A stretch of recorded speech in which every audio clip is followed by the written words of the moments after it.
मुंबईतील पाणी आणि रस्ते प्रश्नांवर ठाकरेंची शिवसेना आक्रमक झाली.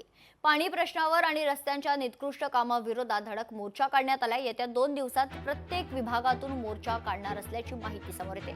तर वॉर्ड ऑफिसवर मोर्चा काढून जाब विचारणार ठाकरेंच्या शिवसेनेच्या बैठकीत हा निर्णय घेण्यात आलाय.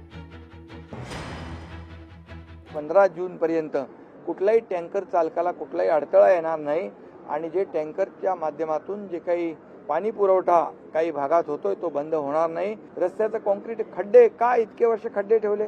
का खड्डेमुक्त प्रवास लोकांना दिला नाही? का खड्ड्यामध्ये लोकांचे जीव गेले? का त्यांचे अपघात झाले?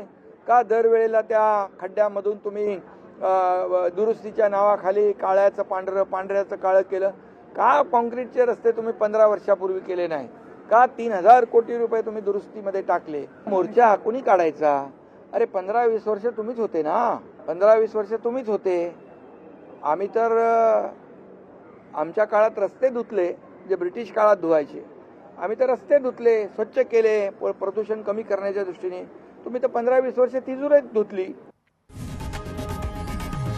लोकशाही मराठी ऐका, पहा, जागरूक रहा.